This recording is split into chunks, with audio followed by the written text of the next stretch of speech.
முன்னாள் ராணுவ வீரர் தன்னோட வயசான காலத்துல ஒரு செகண்ட் ஹேண்ட் கார் வாங்கணும்னு ஆசைப்பட்டிருக்காரு. அவரோட அந்த ஆசையே இப்போ அவர் கொலை செய்யப்படுறதுக்கும் காரணமா மாறிடுச்சு.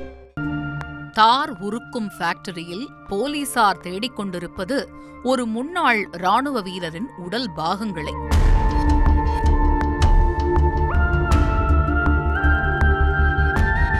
ஒரு மாதத்திற்கு முன் காணாமல் போன நபரை கொலையாளிகள் இங்குள்ள தார் உருக்கும் ஆலையில் போட்டு பஸ்பமாக்கி விட்டதாக வாக்குமூலம் கொடுத்திருக்கிறார்கள்.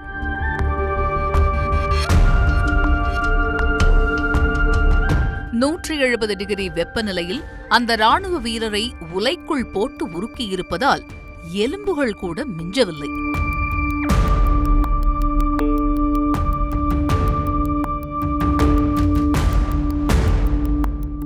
இந்த படுபயங்கரத்தை செய்தவர்கள் பாண்டி மற்றும் ராம்குமார். கொலை செய்யப்பட்ட முன்னாள் ராணுவ வீரரின் பெயர் துரைபாண்டி. என்ன நடந்தது என்கிற குற்றப் பின்னணியை அறிய விசாரணையில் களமிறங்கினோம்.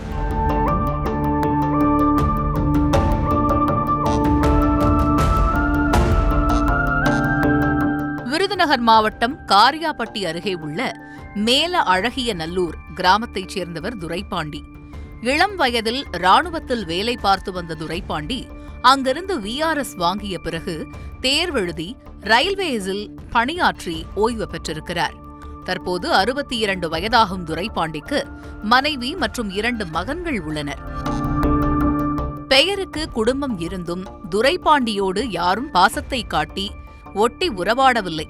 பெரும்பாலும் அவருடைய பென்ஷன் பணத்திலேயே அன்றாட செலவுகளை கவனித்து வந்ததாக சொல்லப்படுகிறது. துரைபாண்டியின் மனைவி சிவகங்கை மாவட்டம் குன்றக்குடியில் ஹெட்மாஸ்டராக பணியாற்றி வருகிறார். இதனால் துரைபாண்டி மட்டும் குடும்பத்தை பிரிந்து அவரின் சொந்த ஊரான அழகிய நல்லூரில் தனிமையில் வாழ்ந்து வந்துள்ளார். இந்த சூழலில்தான் சென்ற ஜனவரி 27ஆம் தேதி துரைபாண்டிக்கு அவருடைய மனைவி போன் செய்து மருந்து மாத்திரைகள் எல்லாம் சரியாக எடுத்துக் கொள்கிறாரா என விசாரிக்க முயன்றிருக்கிறார். ஆனால் அவரிடம் இருந்து 1 மாதத்திற்கு மேலாகியும் எந்த பதிலும் இல்லை.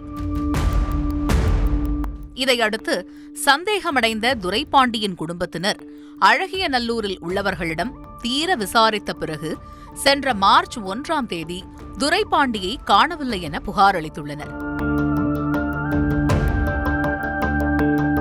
போலீசார் முதலில் துரைபாண்டியின் குடும்பத்தினரிடம் விசாரித்திருக்கிறார்கள். சரிவர பேச்சுவார்த்தை இல்லை என்ற போதும் மனைவியும் பிள்ளைகளும் துரைபாண்டியை பாசமாகவும் அக்கறையாகவும் கவனித்து வந்திருக்கிறார்கள் என்று தெரிய வந்திருக்கிறது. குடும்பத்தினரிடம் எந்த பிரச்சனையும் இல்லை என்று தெரிந்தவுடன் அடுத்த கட்டமாக துரைபாண்டியின் செல்போன் அழைப்புகளையும் வங்கி பரிவர்த்தனைகளையும் போலீசார் அலசி ஆராய்ந்திருக்கிறார்கள். அதில் துரைபாண்டி விருதுநகர் மாவட்டத்தைச் சேர்ந்த 25 வயதான ராம்குமார் என்பவரை அடிக்கடி செல்போனில் தொடர்பு கொண்டு பேசியிருப்பதும் அவருடைய வங்கிக் கணக்கிற்கு 3 லட்சம் ரூபாய்க்கு மேல் பணம் அனுப்பியிருப்பதும் தெரிய வந்திருக்கிறது. உடனே சந்தேகத்திற்குரிய ராம்குமாரை சுற்றி வளைத்த போலீசார் அவரிடம் கிடுக்கிப்பிடி விசாரணை மேற்கொண்டிருக்கிறார்கள். அதில் ராம்குமார் கீழ அழகிய நல்லூர் கிராமத்தைச் சேர்ந்த பாண்டி என்பவரோடு சேர்ந்து துரைபாண்டியை தீர்த்து கட்டி காணா பிணமாக்கிவிட்டதாக பகீர் கிளப்பியுள்ளார்.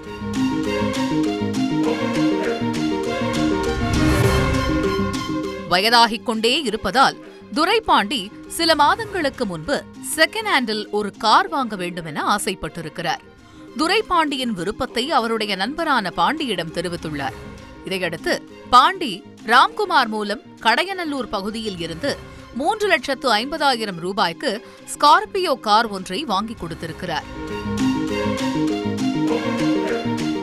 ஆனால் இந்த பிசினஸ் டீலிங்கில் பாண்டியும் ராம்குமாரும் 1 லட்சம் ரூபாய் கமிஷன் அடித்திருக்கிறார்கள். இந்த சூழலில் கம்மி விலைக்கு வாங்கிய கார் 2 நாளில் மக்கார் செய்ய ஆரம்பித்திருக்கிறது.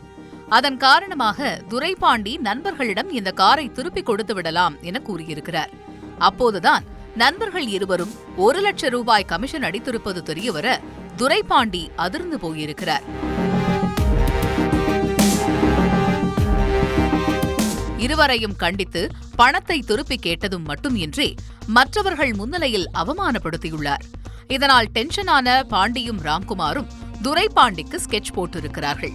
February 2ஆம் தேதி பணத்தை திருப்பித் தருவதாக துரைபாண்டியை ஜோகில்பட்டி அருகே வரச் சொல்லியிருக்கிறார்கள். அங்கு ராம்குமார் வேலை பார்க்கும் தார் உருக்கும் கம்பெனி உள்ளது.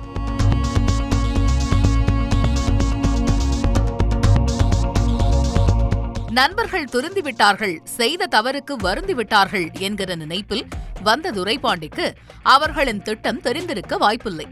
அன்று ஞாயிற்றுக்கிழமை இரவு நேரம் என்பதால் அந்த கம்பெனியில் வேலையாட்கள் யாரும் இன்றி வெறிச்சோடி கிடந்திருக்கிறது. அங்கு துரைபாண்டியை சுற்று போட்ட ராம்குமாரும் பாண்டியும் அவரை அடித்து கொலை செய்துவிட்டு சடலத்தை டீசல் ஊற்றி எரித்திருக்கிறார்கள்.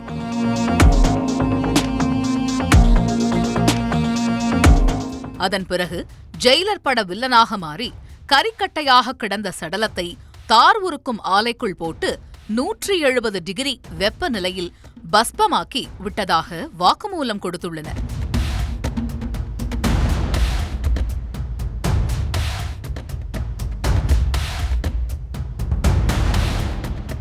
நடந்த சம்பவம் தொடர்பாக கொலை வழக்கு பதிவு செய்த போலீசார் கொலையாளிகள் ராம்குமாரையும் பாண்டியையும் கைது செய்து சிறையில் அடைத்துள்ளனர்.